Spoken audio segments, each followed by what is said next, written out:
आमंत्रित करतो.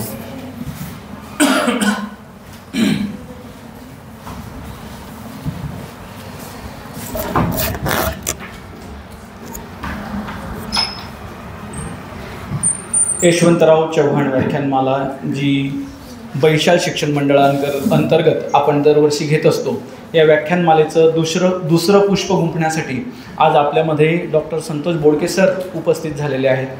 सर इतिहासाचे चांगले अभ्यासक आहेत आणि सरांचं एक पहिलं पुस्तक मी प्रकाशित केलेलं होतं, त्यामुळे सरांचा आणि माझा एक जुना परिचय आहे. सरांचं मी शब्दसुमनांनी पुन्हा एकदा स्वागत करतो.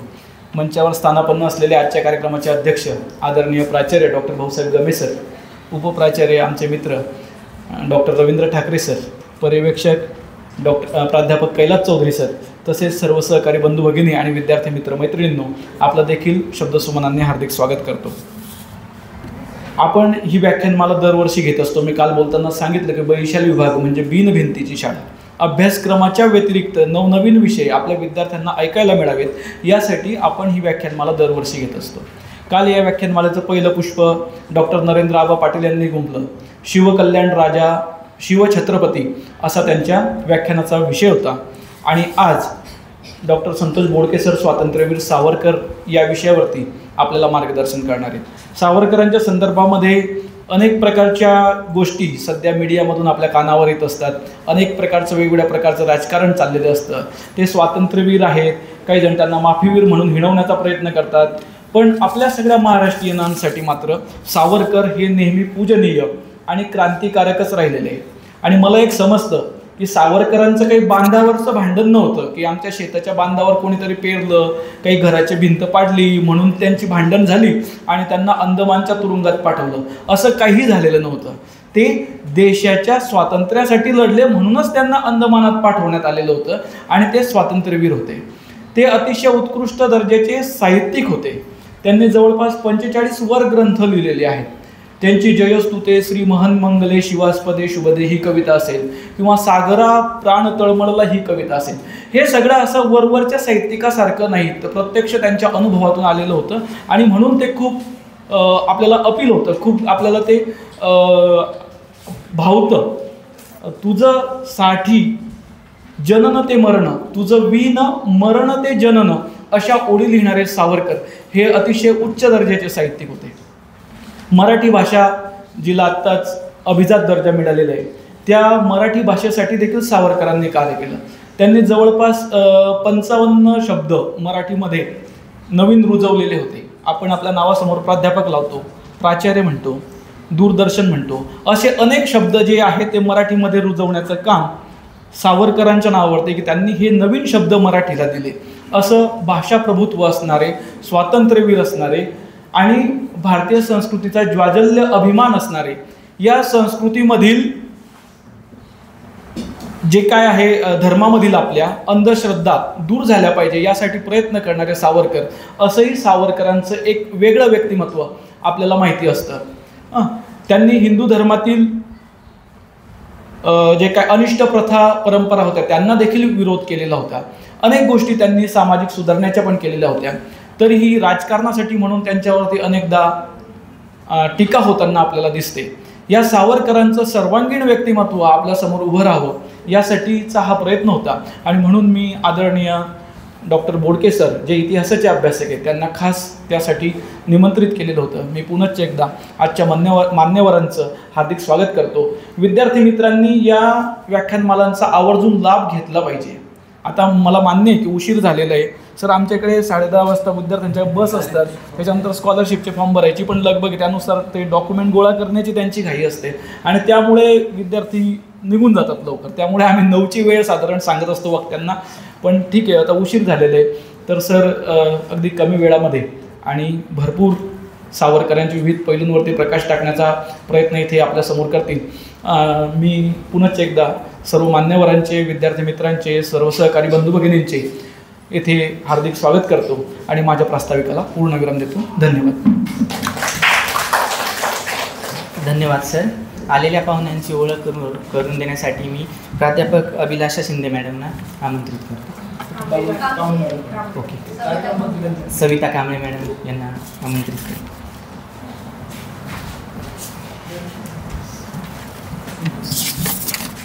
धन्यवाद सर.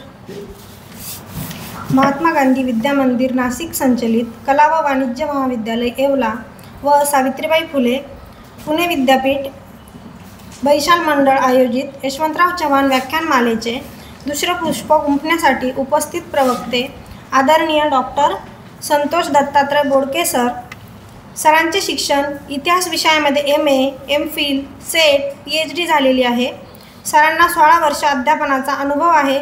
सर सध्या पंचवटी महाविद्यालयात इतिहास विभागात कार्यरत आहेत. सरांचे एकूण 6 संदर्भ ग्रंथ प्रकाशित झालेले आहेत. इतिहास अर्थ व स्वरूप हा सरांचा संदर्भ ग्रंथ पुणे विद्यापीठाच्या MA इतिहास वर्गासाठी अभ्यासक्रमात आहे. अनेक शाळा महाविद्यालयात सरांनी व्याख्याने दिली आहेत. महाराष्ट्र शासनाच्या नाशिक जिल्हा गॅझेटियर संपादक मंडळात सरांचा सहभाग आहे. ICHR यांच्या वतीने ऑनलाईन व्याख्यान यूट्यूबवर प्रकाशित आहेत. सरांचे 19 लेख राज्य व राष्ट्रीय पातळीवर प्रदर्शित झालेले आहेत. सरांचा अल्पसा परिचय मी करून दिला. त्यांचा सविस्तर परिचय आपल्याला त्यांच्या व्याख्यानातून कळेलच. धन्यवाद मॅडम. स्वातंत्र्यवीर सावरकर हे नाव आपल्याला जुनेच आहे, परिचयाचे आहे. ते आपले नाशिकचेच होते. त्यांच्या जीवनकाळाबद्दल माहिती देण्यासाठी आज आपल्याकडे डॉक्टर संतोष बोडके सर आलेले आहे. त्यामुळे जास्त वेळ न घेता मी त्यांना मंचावर आमंत्रित करतो की सरांनी यावे आणि आमच्या मुलांना मार्गदर्शन करावे. डॉक्टर संतोष बोडके सर. धन्यवाद सर. आजच्या या कार्यक्रमाचे अध्यक्ष महात्मा गांधी विद्या मंदिर संचलित कला वाणिज्य महाविद्यालय येवला येथील प्राचार्य आदरणीय डॉक्टर भाऊसाहेब गमे सर, मंचावर उपस्थित उपप्राचार्य ठाकरे सर, चौधरी सर, आमचे स्नेही या कार्यक्रमाचे समन्वयक डॉक्टर धनराज धनगर सर आणि उपस्थित सर्व प्राध्यापक बंधू भगिनी आणि विद्यार्थी मित्रांनो, जो विषय मांडणीसाठी सांगितलेला आहे तो म्हणजे स्वातंत्र्यवीर सावरकर. हे महाराष्ट्रातलं, भारतातलं आणि संपूर्ण जगभरातलं स्वातंत्र्य चळवळी संदर्भातलं एक असं व्यक्तिमत्व राहिलेलं आहे की त्यांच्या सुरुवातीच्या अगदी विद्यार्थी जीवनापासूनच ते बरेचसे धनगर सरांनी जसं सांगितलं की त्यांच्यासोबतच सावरकरांसोबतच त्यांच्या वादाला देखील सुरुवात झालेली आहे. मात्र आपण जर बघितलं तर सावरकरांविषयी आपल्याला नाशिककरांना आत्मीयता असण्याचं अनेक कारणं आहेत. एक म्हणजे त्यांचा जन्म आपल्या नाशिकच्या भूमीतच झालेला आहे. महाराष्ट्राने ज्या अनेक महापुरुषांना जन्म दिला त्या मालिकेमध्ये विराजमान असलेले समाजसुधारकांचे अग्रणी आणि स्वातंत्र्य सैनिकांचे मुकुटमणी असं त्यांना म्हटलं गेलं, ते म्हणजे आपले स्वातंत्र्यवीर सावरकर. भगूरला त्यांचा जन्म झाला 28 मे 1883 हे आपल्याला माहिती आहे. त्यांना भगूरच्या शेजारी असलेलं राहुरी गाव, त्या गावची त्यांना वतनदारी मिळालेली होती. घरचं ठीकठाक होतं आणि जे आपलं कुटुंब होतं त्या कुटुंबामध्ये काही न केलं तरी पण आपल्याला व्यवस्थित जगता येईल इतकी त्यांची परिस्थिती होती. मात्र अगदी लहान वयातच म्हणजे अगदी बालवयापासूनच त्यांना स्वातंत्र्य स्वराज्य या विषयाची आवड निर्माण झाली. ते बाळकडू त्यांना आई वडिलांकडनं मिळालं. आई धार्मिक वृत्तीची होती, वडील सात्विक होते, पाठांतर चांगलं होतं, संस्कृतचे अभ्यासक होते आणि मूळ म्हणजे ते स्वतः शूर होते. एकदा त्यांच्या घरावरती ब्रिटिश काळामध्ये दरोडा पडला, तेव्हा त्यांच्या घरामध्ये अवेलेबल असलेले जे काही शस्त्रास्त्र होते, तलवार वगैरे घेऊन त्यांच्या वडिलांनी त्या दरोडेखोरांचा सामना केला. आणि तेव्हा या सावरकरांच्या बालमनावरती असा परिणाम झाला की आपल्या वडील फक्त एक कागद, लिखाण आणि कागद याच्या व्यतिरिक्त पुढे जाऊन ते शूर पण आहेत. म्हणजे आपल्या घरामध्ये जे शस्त्रास्त्र ठेवलेले आहेत ते फक्त शोसाठी किंवा शोपीस म्हणून ठेवलेला नाही, तर त्याचा उपयोग आपल्या पूर्वजांनी केलेला आहे आणि त्याचा उपयोग आपण स्वातंत्र्यासाठी केला पाहिजे अशी त्यांची धारणा बनली. सुरुवातीचं शिक्षण त्यांनी भगूरमध्ये घेतलं आणि त्याच्यानंतरच्या शिक्षणासाठी ते नाशिकमध्ये आले. जे त्यांचं कुटुंब होतं, त्यांच्या कुटुंबाचे जे मोठे बंधू होते बाबाराव, त्यांना गणेश सावरकर हे बाबाराव म्हणून प्रसिद्ध होते. आणि त्यांचे लहान बंधू जे होते नारायणराव, ते नंतर पुढे डॉक्टर झालेत आणि त्यांना बाळ सावरकर असं म्हणायचे. हे तिघही बंधू जेव्हा नाशिकला शिक्षणासाठी आले नाशिकमध्ये राहिले आणि नाशिक हायस्कूलमध्ये त्यांनी शिक्षणाला सुरुवात केली. वय अगदी छोटंसंच होतं आणि ज्या मित्रांसोबत ते राहत होते, ज्या खोलीमध्ये राहत होते, ज्या रूममध्ये ते राहत होते, त्या रूममध्ये त्यांनी एक विचार प्रक्रिया निर्माण केली. ते म्हणजे आपल्याला स्वातंत्र्य कसं मिळेल, आपल्याला स्वराज्याकडे वाटचाल कशी करता येईल. त्यांच्या जे काही देवघर होतं त्याच्यामध्ये शिवाजी महाराजांचा फोटो होता आणि त्या शिवाजी महाराजांच्या फोटोसमोर ते सतत अशा पद्धतीने प्रेरणा घ्यायचे की ज्या काळामध्ये आपल्याला स्वराज्य निर्माण शिवाजी महाराजांनी दिलं, ते स्वराज्य आणि ते स्वातंत्र्य आधुनिक काळामध्ये आपल्याला मिळवायचं आहे आणि त्याच्यासाठी आपल्याला प्रयत्न करायचा आहे आणि त्याच्यासाठी मित्रांचा गट तयार करायचा आहे. याच्यासाठी त्यांनी आपल्या राष्ट्रभक्त समूह नावाची एक संघटना स्थापन केली, जिचं नाव पुढे मित्रमेळा झालं 1900 मध्ये आणि त्याच्यानंतर 1904 मध्ये त्याचं अभिनव भारत ही संघटना स्थापन झाली. सावरकरांनी शिक्षण घेत असताना इतर जे काही त्यांची प्रखर बुद्धिमत्ता होती, धनगर सरांनी जे सांगितलं की त्यांनी वाङ्मयामध्ये प्रचंड काम केलं, भाषाशुद्धीचं काम केलं, भाषेमध्ये मराठी भाषेमध्ये अनेक शब्द दिले. फक्त ते कवी आणि लेखकच नव्हते तर ज्वाज्वल्य राष्ट्रवादी राष्ट्रभक्त होते. भारत मातेची सेवा आपण लहानपणापासून कशी करू शकतो आणि त्याच्यासाठी आपण पुढे कसं राहू शकतो आणि अगदी लहान वयात त्यांच्यापेक्षा अधिक मोठे वयाचे विद्यार्थी, अनेक मोठे लोक त्यांच्या समूहामध्ये त्यांचं नेतृत्व म्हणजे तात्यारावांचं नेतृत्व स्वीकारणारे होते.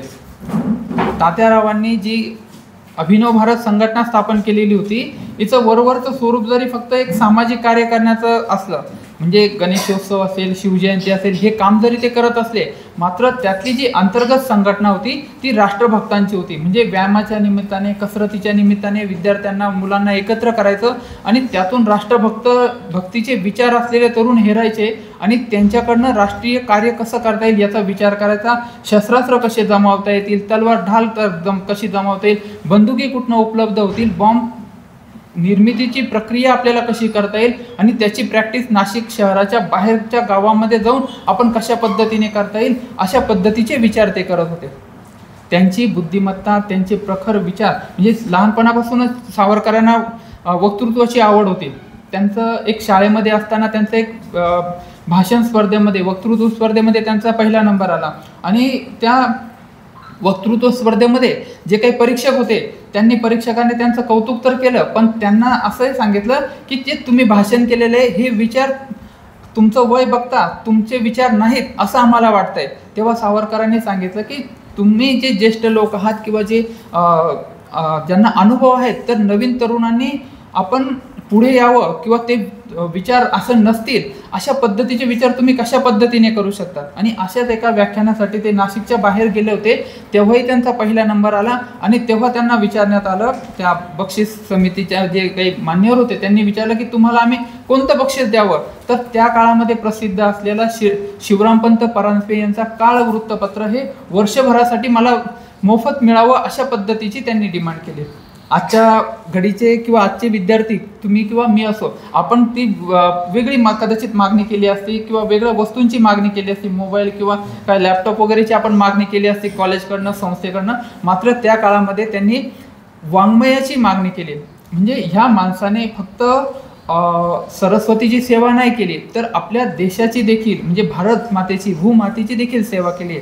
जसं मागे उल्लेख झाला या व्याख्यानाच्या अगोदर की नेमसीने परत मातृभूमीला सागरा प्राण तळमळला. आजच्या काळामध्ये आपल्या मातृभूमीविषयी अशा प्रेम असणं हे खूपच अवघड गोष्ट झाली आहे, खूपच दुर्मिळ गोष्ट झाली आहे. आपण सावरकरांचे विचार, सावरकरांचा अभ्यास का करायचा आहे, तर एक राष्ट्रभक्त म्हणून आपण त्यांचा अभ्यास करायचा आहे.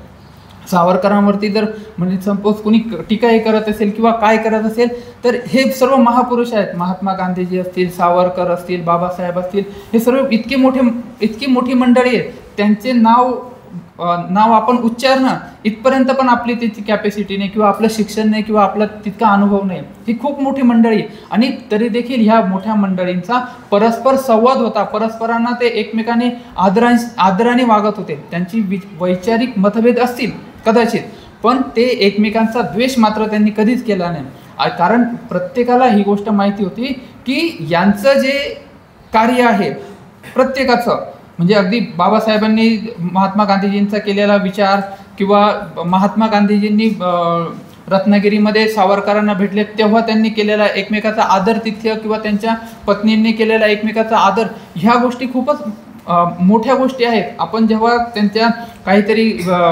व्हॉट्सॲपवरती आलेल्या क्लिप वगैरे म्हणा किंवा फेसबुकवरती क्लिप बघा, मोठ्या व्यक्तींविषयी काही चुकीचे वाक्य कोणीतरी बोलले, पण त्या व्यक्तीची तेवढी पात्रता आहे का? ते आपण एखाद्या व्यक्तीवर टीका निश्चित करू शकतो लोकशाहीमध्ये, मात्र जेव्हा त्या माणसापेक्षा आपण जास्त काम करतो तेव्हा आपण त्यांच्यावरती टीका करू शकतो. मात्र ह्या महापुरुषांवरती टीका करण्यात आपल्याला कुठलाही अधिकार नाही, कारण त्यांनी जसं मी प्रत्येक वेळी मागचा रेफरन्स याच्यासाठी देतोय की तो एक धागा पकडायचा असतो. काल जे आबा पाटलांचं जे लेक्चर झालं तुमचं, छत्रपती शिवाजी महाराज लोककल्याणकारी नेतृत्व किंवा लोककल्याणकारी राजे शिवाजी महाराज, या शिवाजी महाराजांचा धागा पकडून स्वातंत्र्य मिळवण्याचं कार्य स्वातंत्र्यवीर सावरकरांनी केलेलं आहे. बालवयामध्ये मी तुम्हाला सांगितलं की त्यांच्यावरती काळकर्ते शिवरामपंत परांजपे आणि लोकमान्य टिळक यांचा प्रचंड प्रभाव होता. त्यांची सुरुवातीपासून वाचनाची असलेली आवड आणि ह्या लोकांचे ऐकलेले त्यांनी व्याख्यानं, याचा परिणाम त्यांच्यावरती असा झाला की त्यांनी सरळ इंग्रजांच्या विरुद्ध काम करणारी एक संघटना स्थापन केली. त्या संघटनेचं नाव अभिनव भारत संघटना. याच्या फक्त नाशिकमध्ये नाही, भारतामध्ये नाही, तर विदेशातही त्याच्या शाखा स्थापन झालेल्या होत्या. एक व्यक्ती जी महाराष्ट्रामध्ये जन्म घेते, नाशिक सारख्या ठिकाणी जन्म घेते, ती पुढेच्या काळामध्ये पुढील शिक्षणासाठी जेव्हा सावरकर हे पुण्यामध्ये शिक्षणासाठी गेले, फर्ग्युसन कॉलेज आजही आदराने नाव घेतलं जातं, त्या महाविद्यालयामध्ये त्यांनी प्रवेश घेतला. त्या महाविद्यालयामधल्या विद्यार्थ्यांचं किंबहुना पुण्यातल्या सर्व विद्यार्थ्यांचं नेतृत्व सावरकरांनी केलं. जे पुन्हा असं म्हणतात की 1905 मध्ये स्वदेशी चळवळ जेव्हा सुरू झाली आणि तेव्हाच वंगभंग चळवळीला सुरुवात झाली होती आणि त्या वंगभंग चळवळीचा परिणाम स्वदेशी चळवळ आणि परदेशी मालावर बहिष्कार आणि परदेशी मालाची होळी करण्याचा पहिला प्रयोग हा पुण्यामध्ये झाला. मात्र त्या पुण्याच्या लोकांना ही गोष्ट माहीत नाही. बरेचदा आमचे अनेक मित्र किंवा व्याख्यानामध्ये आम्ही जेव्हा बोलणं होतं तेव्हा ते सांगतात की पुण्यामध्ये भारतातली सर्वात पहिले विदेशी कापडाची होळी ही पुण्यामध्ये झाली. मात्र ती होळी करण्याचं काम नाशिकमध्ये जन्म घेतलेल्या स्वातंत्र्यवीर सावरकरांनी केलेलं आहे. ही गोष्ट आपल्यासाठी खूपच अभिमानाची गोष्ट आहे. आणि एक विद्यार्थी हा त्या काळामध्ये जे आपले आदराचे स्थान आहेत, जे संपूर्ण महाराष्ट्राला लीड करतात, संपूर्ण भारताला लीड करतात, त्या लोकमान्यांची परमिशन घेतात की आम्ही अशा पद्धतीचा विद्यार्थ्यांनी परदेशी मालावर बहिष्कार टाकण्याचा आणि परदेशी मालाचं दहन करण्याचा निर्णय घेतलेला आहे आणि तुम्ही त्या कार्यक्रमासाठी उपस्थित राहावं अशी विनंती करतात. मला वाटतं काही कारणामुळे लोकमान्य टिळक त्या कार्यक्रमाला उपस्थित नव्हते. मात्र शिवरामपंत परांजपे काळकर्ते हे खूप मोठं नाव होतं त्या काळामध्ये. लोकमान्य टिळकांपेक्षाही जहाल विचार हे त्यांना त्यांच्या लेखणीमध्ये असायचे, त्यांच्या वृत्तपत्रामध्ये असायचे. म्हणजे ज्या पद्धतीने लोकमान्य टिळकांवरती राष्ट्रद्रोहाचा आरोप ज्या पद्धतीने भरवला गेला होता, त्याच पद्धतीने शिवरामपंत परांजपे जे काळकर्ते म्हणून प्रसिद्ध आहेत त्यांच्यावरती सुद्धा त्याच पद्धतीचा आरोप त्यांच्यावरती भरवला गेलेला होता. म्हणजे इतके मोठे लोक आहेत हे. आणि ह्याच गोष्टीचा अजून एक पुढचा एक धागा महात्मा गांधीजींच्या संदर्भामधला आहे की जेव्हा महात्मा गांधीजींवरती राष्ट्रद्रोहाचा खटला भरवला गेला तेव्हा महात्मा गांधीजींनी न्यायमूर्तींचे आभार मानले आणि त्यांना सांगितलं की मी तुमचे आभार यासाठी मानतोय की जो राष्ट्रद्रोहाचा जो कलम आहे तो यापूर्वी लोकमान्य टिळकांसारख्या महान व्यक्तीवरती लावलेला होता आणि तेच कलम तुम्ही माझ्यावरती लावतायत, हा माझा झालेला हा गौरव आहे. माझे हे राष्ट्रभक्तीचं किंवा देशभक्तीचं हे एक उदाहरण आहे अशा पद्धतीचं. म्हणजे त्या स्वातंत्र्य प्राप्तीच्या काळामध्ये अशा पद्धतीचे काम करणारे, अशा पद्धतीचे विचार करणारे लोक होते. ह्या संपूर्ण राष्ट्रवादाच्या निर्मितीची सुरुवात कधी झाली तर 31 डिसेंबर 1600 जेव्हा ब्रिटिश ईस्ट इंडिया कंपनीची स्थापना झाली तेव्हापासून ह्या गोष्टीला सुरुवात झाली. व्यापारी म्हणून आलेले लोक भारतामध्ये आलेले, व्यापारी म्हणून भारतामध्ये आलेले लोक जेव्हा तलवार हातात घ्यायला, तराजू सोडून तलवार हातात घ्यायला लागले आणि संपूर्ण भारतीय राजकारणामध्ये प्रवेश केला आणि एक एक करून जसजसा भारत देश पादाक्रांत करत गेले तसतसा त्यांच्यावरती उठाव सुरुवात झाला. आपण ज्यांना वंचित घटक असं म्हणतो, आदिवासी बांधव असं म्हणतो. मात्र सर्वात पहिले 1857च्या स्वातंत्र्य समराच्या पहिले देखील आदिवासी बांधवांनी इंग्रजांच्या विरुद्ध उठाव केलेले आहेत. म्हणजे स्वातंत्र्याची खरी जाणीव आपण ज्यांना वंचित घटक म्हणतो त्यांना निर्माण झालेली दिसून येते. 1857च्या संदर्भातली पुन्हा एक तुम्हाला एक आठवण सांगतो, ज्या गोष्टीला 1857च्या उठावाला किंवा 1857च्या स्वातंत्र्य समराला 50 वर्ष पूर्ण झाली, ते सेलिब्रेशन करण्यासाठी इंग्लंडमध्ये एक नाटक तयार करण्यात आलं, ते ड्रामा तयार करण्यात आला आणि तो संपूर्ण देशभर दाखवण्यात आला. आणि त्या नाटकाच्या संदर्भामध्ये असं सांगण्यात आलं की आम्ही भारतातला जो काही राष्ट्रवाद आहे तो कशा पद्धतीने दडपून टाकला. तेव्हा स्वातंत्र्यवीरांना ही बातमी समजली, त्यांच्या मित्रांना ही बातमी समजली आणि आपण या गोष्टीविरुद्ध काहीतरी केलं पाहिजे. तेव्हा त्यांच्या संशोधनाला सुरुवात झाली. संपूर्ण देशभरातले त्यांनी कागदपत्र शोधले, त्यांच्या 1857चा स्वातंत्र्य समर हा ग्रंथ लिहिला. मात्र त्या ग्रंथाला प्रकाशक भारतामध्ये मिळाला नाही. त्यांना युरोपमधला दुसऱ्या देशामध्ये त्याचं इंग्रजी भाषांतर करून त्यांच्याकडनं ते लिहून घ्यावं लागलं, टाईप करून घ्यावं लागलं. म्हणजे सावरकरांचं भाषण, सावरकरांचं लेखन अशा पद्धतीचं होतं की अशी पहिलीच घटना अशी होती की ज्या घटनेमध्ये लिखित साधनं पुस्तकं जप्त झालेली आहेत, बऱ्याच लोकांची पुस्तकं जप्त झाली, कथासंग्रह जप्त झाले. मात्र ते पुस्तक लिहिण्याच्या अगोदर म्हणजे ज्याचं ड्राफ्ट कॉपी असते ती ड्राफ्ट कॉपी किंवा लेखन केलेलं साहित्य जमा होणारे सावरकर हे पहिलाच बहुमान केलेले विद्यार्थी आहेत किंवा ते वाङ्मयकार आहेत.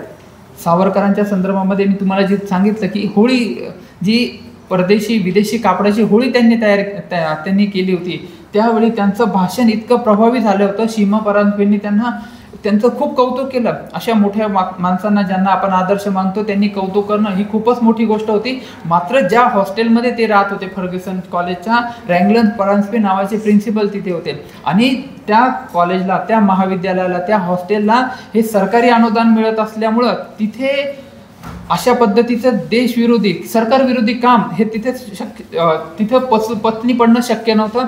त्यामुळं त्यांच्यावरती 10 रुपये, त्या काळात 10 रुपये मोठी अमाऊंट होती, 10 रुपये त्यांच्यावरती फाईन लादला गेला आणि त्यांना हॉस्टेलमधनं काढून टाकण्यात आलं. ह्या गोष्टीची जेव्हा विद्यार्थ्यांपर्यंत चर्चा झाली, विद्यार्थ्यांनी त्यांच्या नावाचा एक फंड तयार केला. ते 10 रुपये तर भरलेच, मात्र इतरही पैसे जमा झाले जे नंतरच्या काळामध्ये राष्ट्रीय कार्यासाठी लावण्यात आले आणि त्यांच्याच मित्रांनी पुण्यामध्ये सावरकरांची राहण्याची सोय देखील केली. हेच प्रकरण इथपर्यंतच थांबलं नाही, तर त्याच्यानंतरच्या पुढच्या काळामध्ये देखील काय झालं की सावरकरांवरती काही लेखकांनी, काही वृत्तपत्रकारांनी टीका केली की असे विद्यार्थी असतात, हे असं काम करतात. मात्र त्या काळामध्ये लोकमान्य टिळकांनी सावरकरांची बाजू घेतली आणि रँगलर परांजपेंना उद्देशून केसरी या वृत्तपत्रामध्ये त्यांनी एक लेख लिहिला की हे आमचे गुरु नव्हेच, म्हणजे हे आमचे टीचर नाहीत, हे आमचे शिक्षक नाहीत, हे आम्हाला काय गाईडलाईन देणारे, जे देशाच्या विरुद्ध काम करणाऱ्या इंग्रजांना मिळालेले आहेत किंवा जो राष्ट्रभक्तीने प्रेरित होऊन काम करणारा जो विद्यार्थी आहे त्याला ते महाविद्यालयातनं काढून टाकतात. हे पहिलंच असं उदाहरण आहे जे राष्ट्रभक्तीने प्रेरित झालेलं सावरकरांचं की ज्यांना महाविद्यालयातनं काढून टाकण्यात आलं. आणि दुसरी अशी गोष्ट की लोकमान्य टिळकांसारख्या एवढ्या महान व्यक्तीने पहिला लेख हा म्हणजे विद्यार्थ्यावर लिहिलेला पहिला लेख हा सावरकरांवरचा आणि तो पहिला आणि शेवटचा लेख. त्याच्यानंतर त्यांनी विद्यार्थ्यांवरती असं एवढं दखल घ्यावं असा विद्यार्थीच त्यांना सापडला नाही. सावरकर आणि टिळकांचा अजून एक संबंध असा होता की जेव्हा सावरकरांना विदेशामध्ये शिक्षणासाठी जायचं होतं त्यावेळी इंडिया हाऊसमध्ये रामकृष्ण वर्मा जे फेलोशिप देत होते, त्या फेलोशिपसाठी लोकमान्य टिळकांनी त्यांना एक शिफारस पत्र दिलं आणि त्यांना सांगितलं की श्यामजी कृष्ण वर्मांना हे तुम्ही दिल्यानंतर ते तुम्हाला राहण्याची आणि इतर ज्या गोष्टी आहेत त्याची विदेशामध्ये तुम्हाला मदत करते. म्हणजे एक मुलगा जो नाशिकच्या मातीमध्ये जन्म घेतोय, आपल्या नाशिककरांचा अभिमान वाढवतोय, पुण्यासारख्या मोठ्या शहरामध्ये त्या काळातही पुणे हे सांस्कृतिक आणि बुद्धिजीवी असलेल्या लोकांची राजधानी होती, त्या पुण्याला लीड करतोय आणि पुढे गेल्यानंतर विदेशामध्ये जाऊन सुद्धा ते काय करतायत, संपूर्ण विदेशामध्ये जे काही क्रांतिकार्य चालू आहे त्या क्रांतिकार्याला लीड करतायत. आपल्या माध्यमातून किंवा सेनापती बापटांसारख्या व्यक्तींना ते सांगतात की तुम्ही ते बॉम्ब बनवण्याचं प्रशिक्षण घ्या, त्याच्यानंतर तुम्ही पिस्तूल घ्या, ते महाराष्ट्रामध्ये नाशिकपर्यंत पोहोचा आणि त्याच्यानंतर जॅक्सनचा वध घडवून आणा. ह्या गोष्टी ह्या सर्व प्री प्लॅनिंग होत्या. कोणतीही गोष्ट समाजामध्ये, आपल्या जीवनामध्ये किंवा भारतीय राजकारणामध्ये किंवा आत्ताचं करंट असेल, वर्तमान राजकारण, अचानक कोणतीच गोष्ट घडत नाही. तुम्ही जे व्याख्यानासाठी बसलेले आहात, तुम्हाला व्याख्यानासाठी वेगवेगळ्या कारणाने, म्हणजे काल व्हॉट्सअपवरती मेसेज आलेला असेल किंवा काहीतरी असेल किंवा लेक्चर आहे, हे असं झालंय का की आपण सकाळी झोपेतनं उठलो आणि जाता जाता आपल्याला कॉलेजचा बोर्ड दिसला, आपलं कॉलेज, अरे हे तर आपलंच कॉलेज आहे, चला मध्ये जाऊया, काय चाललंय नक्की बघूया, असं झालंय का? नाही, प्री प्लॅनिंग आहे, सर्व गोष्टी प्री प्लॅनिंग आहेत. ह्या येते लक्षात, सर्व गोष्टी प्री प्लॅनिंग असतात. सावरकर तिथे इंग्लंडला पोहोचणं, मॉरिशस बंदरामध्ये तिथे उडी मारणं, त्यांना अंदमानामध्ये अटक होणं, त्यांना त्याच्यानंतर अनेक यातना सहन करणं, आणि त्यांनी ह्या फक्त यातना सहन करणार नाही, ते यातना आपलं परिवार, फक्त सामान्य कुटुंब असेल, ज्या सामान्य कुटुंबामध्ये जन्म झाल्यानंतर आपल्याला संपूर्ण आयुष्य यातनेत जगायचं आहे, जीव फक्त पोट काय म्हणतात ना, टीजभर पोटासाठी काम करायचं आणि यातना सहन करायचं, हे असेल तर ओके. पण सावरकरांसारखं सुखवस्तू कुटुंबामध्ये जन्म घेतलेल्या व्यक्तीला हे आपण ज्याला उपद्व्याप म्हणून हे कामं करण्याची आवश्यकता नव्हती. मात्र देशभक्ती त्यांच्या अंगामध्ये किंवा त्यांच्या रक्तामध्ये अशा पद्धतीची होती. फक्त त्यांच्याच नाही, त्यांच्या संपूर्ण कुटुंबियांच्या रक्तामध्ये तशीच होती. उदाहरणार्थ त्यांच्या एक भावांचं आपण त्यांच्या उदाहरणं घेऊया, त्यांच्या कुटुंबाचं, त्यांच्या पत्नीचं पण आपण उदाहरणं घेऊया, आणि त्यांच्यानंतर त्यांच्या कार्याकडे एक वळू. बाबाराव सावरकर जे होते, त्यांनी नाशिकमध्ये स्वदेशी चळवळीसाठी मोठं काम केलं होतं. बाबाराव सावरकरांनी स्वातंत्र्य कवी गोविंद यांचं जे काही कविता होत्या, कविता संग्रह होता, ते त्यांनी छापलं. म्हणून त्यांना बाबाराव सावरकरांना अटक झाली. जे गणेश सावरकर, सावरकरांचे मोठे बंधू, मधले विनायकराव सावरकर, ज्यांना तात्याराव म्हणतात, आणि लहाने बाळ सावरकर, मोठ्या भावाला अटक झाली. आणि याचा परिणाम नाशिकमधले जेवढे क्रांतीवीर तरुण होते त्यांच्यावरती झाला, की बाबारावांना अशा प्रकारे अटक होणं हे चुकीचं आहे. हे मोठ्या भावाचं मी तुम्हाला उदाहरण सांगितलं. लहान भाऊ जे होते बाळ सावरकर, त्यांनी लोकमान्य टिळकांचा 50वा वाढदिवस नाशिकमध्ये उत्साहामध्ये साजरा करायचा होता, आणि त्यावेळी म्हणजे त्या उपस्थित मंडळीमध्ये 5-6 हजाराची गर्दी होती. आणि त्या भाषण करताना त्यांनी एक मानपत्र तयार केलं होतं. अभिनव भारत संघटनेच्या माध्यमातून एक मानपत्र तयार केलं होतं, आणि तरुण विद्यार्थ्यांच्या तर्फे संपूर्ण त्यांनी अशा पद्धतीचं त्यांनी भाषण केलं, ते मानपत्र तयार केलं, की आम्ही जे तरुण आहोत, आमचं जे शुद्ध अंतःकरण आहे, आम्ही लोकमान्य टिळकांच्या पायावरती ते आम्ही वाहत आहोत, शुद्ध अंतःकरण आम्ही तुम्हाला वाहत आहोत, आणि तुम्ही जे आदेश द्याल, देश कार्य करण्याचे जे तुम्ही आदेश द्याल, ते सर्व आदेश आम्ही फॉलो करू, ते सर्व आदेशाचं आम्ही पालन करू, तुम्ही फक्त आम्हाला देश कार्याचे आदेश द्या, अशा पद्धतीने. म्हणजे हे दोन्ही भावांचं मी तुम्हाला उदाहरण सांगितलं. सावरकरांच्या संदर्भामध्ये त्यांना अटक, मॉरिशस बंदरातनं अटक झाल्यानंतर त्यांना इकडे भारतामध्ये आणलं गेलं. त्यांना इंग्लंडमध्ये जर त्यांच्यावरती जर खटला चालवला असता, तर कदाचित अशा पद्धतीचं देशकार्य करण्याच्या संदर्भामध्ये तेथील न्याय व्यवस्थेने त्यांना त्यांची मुक्तता केली असती, किंवा कमीत कमी शिक्षा केली असते. कारण लोकशाहीची जननीच इंग्लंडला म्हटलं जातं, की आपल्या देशावरती प्रेम करणं हे काही गुन्हा नाही. येथे लक्षात, आपल्या देशावरती प्रेम करणं, आपला राष्ट्रवाद वाढवणं हा गुन्हा नाही. आणि म्हणून इंग्रज सरकारने आयडिया केली की त्यांना भारतामध्ये आणून त्यांच्या पद्धतीने काय केलं गेलं पाहिजे, त्यांच्यावरती शिक्षा दिली पाहिजे. ते जेव्हा ठाणे वगैरे जेलमध्ये होते मुंबईला, तेव्हा त्यांच्या पत्नी माईसाहेब हे जेव्हा त्यांना भेटायला गेल्या, तेव्हा त्यांनी भेटल्यानंतर त्यांनी बघितलं की ज्या व्यक्तीला आपण ॲडव्होकेटच्या, बॅरिस्टरच्या ड्रेसमध्ये आपण बघणार होतो. कारण सावरकर हे प्रचंड बुद्धिमान व्यक्ती होते. जे तुम्ही इतिहासामध्ये अभ्यासतात, जेवढे स्वातंत्र्य सैनिक होते, जे स्वातंत्र्य कार्य नेते होते, अगदी लोकमान्य टिळक असतील, बाबासाहेब आंबेडकर असतील, त्याच्यानंतर सुभाषचंद्र बोस असतील, हे सर्व जे लोक होते प्रचंड बुद्धिवादी लोक होते.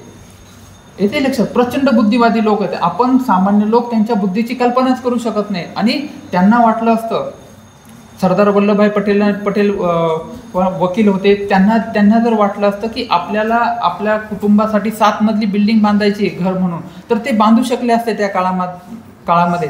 मात्र त्या व्यतिरिक्त ते काय काम करत होते, तर त्याचं कारण असं होतं की त्यांना आपल्या देशासाठी काम करायचं होतं. स्वातंत्र्यवीर सावरकर पण बॅरिस्टर होऊन ते भारतामध्ये आले असते आणि बऱ्याचशा केसेस त्यांना मिळाल्या असतात. जसं महात्मा गांधीजींना केसेस मिळत नव्हत्या म्हणून ते दक्षिण आफ्रिकेमध्ये गेले. दक्षिण आफ्रिकेमध्ये त्यांचे इंग्रज सरकारविरुद्धचा लढा लढा जिंकून पुन्हा भारतामध्ये 1915 आले आणि नंतर ते 1920 नंतर संपूर्ण राष्ट्रीय कार्याचे नेतृत्व बनले. मात्र जो भारतीय राजकारणाचा एक प्रवाह म्हटलं जातो बघा, एक कोणता की 1857चा उठाव, त्याच्यानंतर 1885 राष्ट्रीय काँग्रेसची स्थापना, त्याच्यानंतरचा मवाळ काळ, नंतर जहाल काळ आणि नंतर महात्मा गांधीजींचा ज्याला म्हणतो गांधी युग म्हटलं जातं. पण नाशिक आणि महाराष्ट्राच्या संदर्भात जर आपण विचार केला तर 1900 ते 1909-10 हा जर काळ बघितला आपण, क्रांतिकारी काळ, त्याला स्वातंत्र्यवीर सावरकरांचा काळ म्हणण्याचा अर्थ नाही. कारण संपूर्ण नाशिक जिल्ह्याचं राजकारण आणि संपूर्ण महाराष्ट्राचं राजकारण ह्या क्रांतिकारकांभोवती फिरत होतं. 1897ला जेव्हा रॅडचा वध झाला तेव्हा त्यांना प्रेरणा देखील लोकमान्य टिळकांनी दिलेली होती. आणि लोकमान्य टिळक हे सावरकरांचे गुरुच होते किंवा सावरकरांनी त्यांना गुरु मानलं होतं. काळकर्ते शिमपरांजपेंना त्यांनी गुरु मानलेलं होतं. आणि यांनी जे काम करायचं आहे त्या कामासाठी यांची मदत घ्यायचं, यांचे मार्गदर्शन घ्यायचं हे ठरलेलं होतं. लोकमान्य टिळक जेव्हा जेव्हा नाशिकला येत होते तेव्हा तेव्हा ते अभिनव भारत संघटनेच्या विद्यार्थ्यांना, तरुणांना ते भेटत होते. आणि लोकमान्य टिळकांचं आणि नाशिकचा अजून एक संबंध होता, ते म्हणजे लोकमान्य टिळकांची जी ज्येष्ठ कन्या होती कृष्णाबाई, ही केतकरांच्या घरामध्ये दिले होते. विश्वनाथ केतकर वकिलांना दिलेली होती. म्हणजे आपल्या मुलीला भेटायला ते वारंवार येत होते नाशिकमध्ये. आणि ते भेटायला आले की मग हे तरुण विद्यार्थी, तरुण मुलं हे त्यांना लोकमान्य टिळकांना भेटायचे आणि त्यानंतर आपल्या अभिनव भारत संघटनेच्या कार्याविषयी त्यांना वेगवेगळ्या पद्धतीने ते माहिती द्यायचे. हे दुहेरी रिलेशन आहे. म्हणजे सावरकरांचं आणि टिळकांचं रिलेशन फक्त एक विद्यार्थी आणि शिक्षक किंवा विद्यार्थी आणि गुरु असंच नाही, तर हे नाशिकचे ते रक्ताने जोडले गेलेले होते. अजून दुसरं उदाहरण टिळकांविषयीचं, म्हणजे क्रांतिकारक आणि टिळकांचा खूप संबंध जवळचा आहे. स्वातंत्र्यवीर सावरकरांचं जरी व्याख्यान असलं किंवा त्यांच्याविषयी जरी आपण विषयाची मांडणी करत असलो, मात्र आपल्याला लोकमान्य टिळक सोडून चालता येत नाही.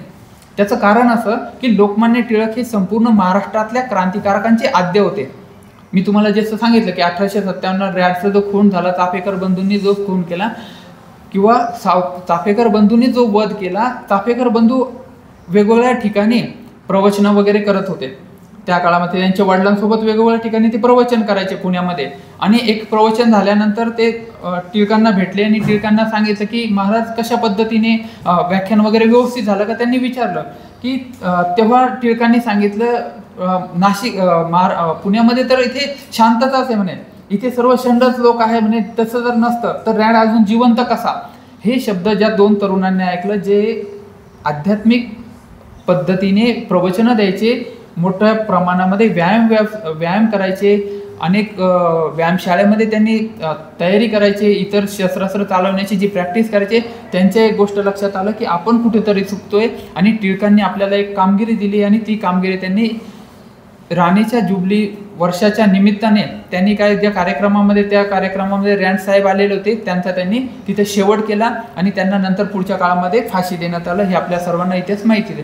मात्र या प्रत्येक गोष्टीची इत्थंभूत माहिती केसरी आणि इतर जे न्यूजपेपर होते त्या वर्तमानपत्रामध्ये नाशिकपर्यंत पोहोचत होती, या तरुणांपर्यंत पोहोचत होती. आणि यातला प्रत्येक जो भाग आहे, यातला प्रत्येक खडानखडा माहिती या तरुणांपर्यंत येत होती. आजच्या काळामध्ये ज्या पद्धतीने आपण एक मोबाईलवरती एखादा चांगला रील आला की इतर मित्र वगैरे बघा एकत्र कशा पद्धतीने बघतात आणि हसतात किंवा पुढे सेंड करतात, आणि एकच रील 10 मोबाईलवरती ॲट ए टाइम चालू असतात बघा. त्याच पद्धतीने त्या काळामध्ये वर्तमानपत्रांचं वाचन केलं जायचं. एका गावामध्ये 1-2 वर्तमानपत्र यायचे, ज्यांना वाचता येतं ते लोक मोठ्याने वाचून दाखवायचे. एक गावामध्ये छोटंसं हनुमानाचं मंदिर, देऊळ असतं, त्याच्या पुढे पार असतो, पारावरती तिथे ते वडाचं किंवा पिंपळाचं झाड असतं, तिथे सफेद कपडे घातलेले जुन्या काळातले माणसं बसलेले असायचे. आणि तेथे ते वाचन झाल्यानंतर राष्ट्रभक्तीची प्रेरणा ही केसरीची म्हणजे लोकमान्य टिळकांची इथपर्यंत पोहोचत होती. आणि त्यातनं राष्ट्रीय कार्य कशा पद्धतीने मार्गक्रमण करतंय हे आपल्याला समजत होतं. हीच प्रेरणा लोकमान्य टिळकांकडनं घेतलेली प्रेरणा इथे आपल्याला सावरकरांपर्यंत पोहोचलेली दिसून येते. ह्या प्रकरणामध्ये, रँडच्या प्रकरणामध्ये टिळकांना गोवण्यात आलं. आणि टिळकांना जेव्हा अटक झाली, ह्या प्रकरणामध्ये जेव्हा अटक झाली तेव्हा अनेक वर्तमानपत्रांनी त्यांच्या वर्तमानपत्रामध्ये फक्त काळ्या रेषा निषेध म्हणून, शासनाच्या निषेध म्हणून फक्त काळ्या रेषा तिथे छापल्या आणि वर्तमानपत्र त्या दिवशी बंद ठेवलं. अशा पद्धतीने म्हणजे अशा प्रकारचे नेते आणि नेतृत्व त्या काळामध्ये होतं, जे संपूर्ण लोकांपर्यंत मान्य झालेलं होतं, लोकमान्य झालेलं होतं. आता ह्याच टिळकांना जेव्हा अटक झाली आणि अटकेनंतर सुटका झाली, स्वातंत्र्यवीर सावरकर 5वी-6वीच्या वर्गामध्ये शिवाजी विद्यालय, शिवाजी हायस्कूलमध्ये पंचवटी परिसरामध्ये RK वगैरे परिसरात ते शाळा आहे, तिथे ते शिक्षण घेत होते. आणि जेव्हा टिळक सुटले त्या दिवशी त्या राष्ट्रीय शाळेला सुट्टी देण्यात आली आणि त्यावेळी सावरकरांनी टिळक आर्यभू भेट नावाची एक कविता लिहिली आणि ती पुण्याच्या एका रिप्युटेड वर्तमानपत्रात जगत हितेचू या वर्तमानपत्रामध्ये ती छापून पण आली. एका छोट्याशा विद्यार्थ्याचं अशा पद्धतीचं वाङ्मय पुण्यासारख्या मोठ्या वर्तमानपत्रामध्ये छापून येणं ही त्या काळामध्ये खूप मोठी गोष्ट होती, खूप आदराची गोष्ट होती, खूप आपल्यासाठी अभिमानाची गोष्ट होती. सावरकर तिथूनच थांबले नाही. त्यांना जेव्हा मुंबईच्या कारागृहामध्ये असताना जेव्हा आपली पत्नी भेटायला आलेली आणि तेव्हा त्यांच्या हातामध्ये बेड्या आणि त्याच्यानंतर ते गोंडपटाचं वगैरे ते जर्सी किंवा ते कपडे त्यांनी घातलेले होते कैद्याचे, आणि तेव्हा त्यांनी माईंनी त्यांना विचारलं की हे काय झालंय, सर्व गोष्टी काय झाल्या. तेव्हा सावरकरांनी सांगितलं की माझं जे नाव आहे किंवा आपलं जे आडनाव आहे त्या आपल्या आडनावाविषयी माझ्या शाळेमध्ये एकदा माझ्या शिक्षकांनी मला सांगितलं होतं की सावरकर म्हणजे काय, म्हणजे काठ्या किंवा छोटे छोटे काही वस्तू जमा करून चिमणी कावळा देखील संसार करत असतात. मात्र आपण ज्या कुटुंबामध्ये जन्माला आलोय किंवा माझ्या शिक्षकांनी ज्या माझ्या नावाचं मला अर्थ जो सांगितला आहे, जो कर हा देश जेव्हा ज्याला आपण म्हणूया की जेव्हा देश संकटात असतो त्या संकटात असलेल्या देशाला सावरण्याचं जो काम करतो, जे हात असतात, जे कर असतात, तो सावरकर म्हणजे मी आहे. म्हणजे सावरकरांना लहानपणापासूनच आपल्या आयुष्यामध्ये काय काय घटना होणार आहेत ह्या सर्व गोष्टींची त्यांना माहिती होती. म्हणजे फक्त क्रांतिकार्यच केलं असं नाही, त्यांनी वाङ्मयाचं कार्य देखील मोठं महान कार्य केलेलं आहे. मराठी भाषेला समृद्ध करण्याचं काम, जिवंत ठेवण्याचं काम, जो अभिजात दर्जा आपल्याला मिळाला आहे त्यातलं मोठं काम हे सावरकरांनी त्या काळामध्ये करून ठेवलं होतं. त्यांच्यामध्ये मराठी भाषेविषयी जसा राष्ट्राभिमान होता त्याच पद्धतीने मराठीचा ज्वाज्वल्य अभिमान देखील होता. सावरकरांना जेव्हा अंदमानच्या तुरुंगामध्ये नेण्यात आलं, त्यांना ज्या काळ्या कोठडीमध्ये ठेवण्यात आलं त्या ठिकाणी बारी नावाचे तुरुंगाधिकारी होते. बारी नावाच्या या तुरुंगाधिकाऱ्याचा मोठा दबदबा त्या ठिकाणी होता आणि त्या दबदब्याला घाबरून अनेक लोक फुटत होते. म्हणजे काय की जे काही राष्ट्रीय कार्य केलेले काही राजकीय कैदी असतील त्यांच्या माहिती इतर लोकांपर्यंत, त्या बारींपर्यंत पोहोचवण्याचं काम करत होते. मात्र ह्या सर्व गोष्टींपर्यंत जाऊन बारींना जेव्हा समजलं की सावरकरांना 2 काळ्या पाण्याच्या शिक्षा झाल्या, म्हणजे हे बरेच वर्ष इथे राहणार आहे, तेव्हा सावरकरांना त्यांनी ते भेटले आणि त्यांना सांगितलं की तुम्ही जे क्रांतिकार्य करत होते ते इथे काही चालणार नाही, मी तुम्हाला एक वेगळ्या ठिकाणी ठेवणार आहे. त्या सावरकरांना वेगळ्या ठिकाणी ठेवलं. त्यांना जे आपण त्याला कोल्हू असं म्हणतात किंवा जे आपण ते ज्या ठिकाणी बैलांनी काम केलं पाहिजे त्या ठिकाणी त्यांना झुंपण्यात येत होतं. तेल घाण्याचं काम त्यांना करायला लावत होते आणि ज्याला आपण म्हणतो की काथ्या तयार करणं आणि त्याची विणणी करणं, ज्याला हात सोलून निघत होते, अशा पद्धतीचा एका अकॅडमिशियन असलेल्या माणसाने, प्रचंड आणि प्रखर बुद्धिमत्ता असलेल्या माणसाने, ज्याला त्या काळामध्ये हजारो लाखोमध्ये कमाई करता आली असती, त्याला अशा पद्धतीची शिक्षा मिळणं ही खूपच वाईट गोष्ट आहे. तिथे देखील सावरकर शांत बसले नाहीत. त्यांनी लोकांना संघटित करण्याचा प्रयत्न केला. तिथे वाचनासाठी पुस्तकं मिळावेत यासाठी त्यांनी लढा दिला आणि ते बारी जे अधिकारी होते, तुरुंगाधिकारी होते, त्यांच्याकडून त्यांची मंजुरी देखील घेतली.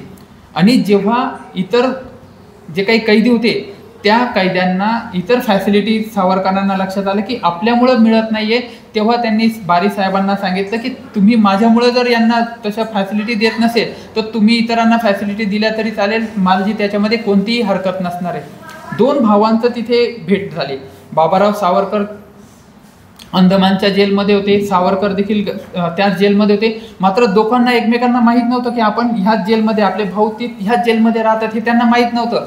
आणि जेव्हा त्यांची प्रत्यक्ष एक ठिकाणी भेट झाली आणि जेव्हा त्यांच्या डोळ्यात आय कॉन्टॅक्ट झालं, नजरानजर झाली, तेव्हा त्यांनी अशा पद्धतीचं त्यांच्या मनामध्ये विचार आले की आता तात्या तू जर आत्ता इथे जेलमध्ये आहेत किंवा इथे कारागृहात आहे तर नाशिकमध्ये क्रांतिकार्य, महाराष्ट्रामधलं अभिनव भारतचं क्रांतिकार्य कोण करत असणार आहे, असा त्यांच्या आत्मचरित्रामध्ये त्यांनी ते प्रश्न विचारलेला दिसतोय. आपण असतो तर तिथे पहिले विचारलं असतं तू कसं काय आला, तू कसं काय सापडला आणि कोण फुटलं आणि काय झालं, ह्या गोष्टी तिथे विचारल्या गेल्या असतील.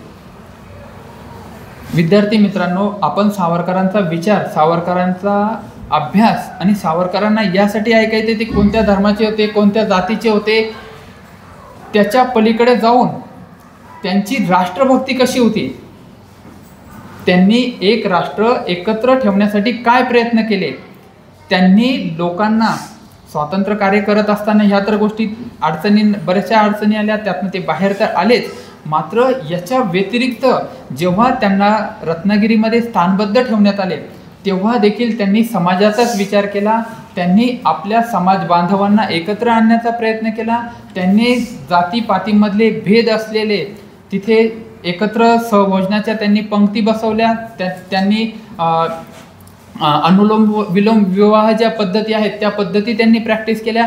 ह्या सर्व गोष्टी सावरकरांनी केल्या. म्हणजे एका आयुष्यामध्ये एक माणूस किती जीवन जगू शकतो हे सावरकरांचं उदाहरण आहे. आपण असं म्हणूया की सावरकरांना समजणं एक व्याख्यानामध्ये, एक जीवनामध्ये ही सोपी गोष्ट नाही आहे. सावरकर नावाचं एक असं अजब रसायन आहे, त्यांना समजायला आपल्याला त्या काळाचा स्वातंत्र्य चळवळीचा काळ आपल्याला अभ्यासावा लागतो, तो काळ समजून घ्यावा लागतो.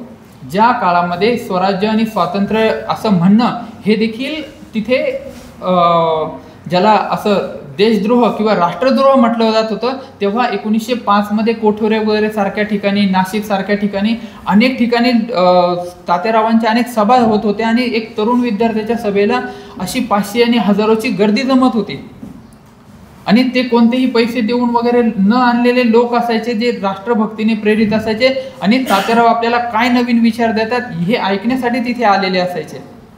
त्यांचे मामा कोठुरेचे त्यांचे मामा होते, तिथेही एक अभिनव भारतची शाखा होती. त्र्यंबकला त्यांचं सासर होतं, तिथेही त्यांची तिथे देखील एक शाखा त्यांनी तयार केली होती. म्हणजे ज्या ज्या ठिकाणी त्यांचे मित्रपरिवार किंवा नातेपरिवार होते त्यांनी त्या सर्व लोकांना ह्या क्रांती कार्यामध्ये त्यांनी तिथे लावून घेतलेलं होतं. इतकंच नाही तर तुमच्या वयाचे म्हणजे 20-22 किंवा 15-17 वर्षाचे जे मुलं होते त्या अभिनव भारत संघटनेच्या माध्यमातनं जे इंग्रज अधिकारी काही फिरायचे, पंचवटी परिसरामध्ये इंग्रज अधिकारी फिरायचे आणि तिथे गोऱ्यांना हकलून दिले जाईल अशा पद्धतीचे बोर्ड वेगवेगळ्या मंदिरांना किंवा वेगवेगळ्या ठिकाणी लिहिलेले असायचे.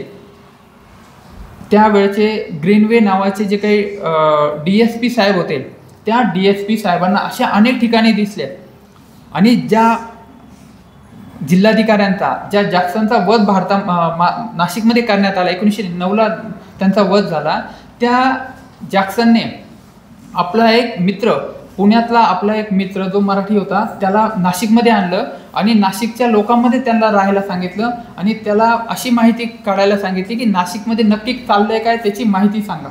तर त्या माणसाने अशा पद्धतीचा रिपोर्ट त्या जॅक्सन साहेबांना दिला की नाशिक हे पुण्यापेक्षाही अधिक भरीव अशा क्रांतिकारकांचं ठिकाण आहे आणि ह्या क्रांतिकारकांचा बंदोबस्त केला नाही तर ते शासनाला, सरकारला महागात पडेल आणि पुढच्या काळामध्ये जॅक्सनचं झालेला वध हे ते महागात पडलेलं त्याचं उत्तम उदाहरण आपल्याला दिसून येते. म्हणजे एका क्रांतिकारकांचं काम काय होतं, एका माणसाला संपवलं, एका माणसाचा वध केला, एक माणूस इथनं ह्या लोकांमधनं बाहेर पाठवला, म्हणजे देशाला स्वातंत्र्य मिळेल असं नाही, हे त्यांना पण माहिती होतं. पण आपल्या देशवासियांशी वागत असताना, आपल्या नेतृत्वाशी वागत असताना त्या लोकांशी त्यांच्याशी रिस्पेक्टने वागलं पाहिजे. आपण पारतंत्र्यात जरी असलो पण आपणही माणसं आहोत अशा पद्धतीची वागणूक मिळावी म्हणून क्रांतिकारी कार्य करत होते. असा देशभरातला असा कोणताही क्रांतिकारक नाही की जो छातीठोकपणे सांगणार होता की आम्ही रॅडला संपवलं, आम्ही जॅक्सनला संपवलं, आता आम्हाला स्वातंत्र्य मिळेल, अशातली गोष्टच नव्हती. मात्र ही गोष्ट कशी होती की तुम्ही सामान्य लोकांशी वागतात कसे आणि ह्या सामान्य लोकांचं असलेलं जे नेतृत्व आहे त्या नेतृत्वाशी तुम्ही वागताय कसे, हा भाग होता.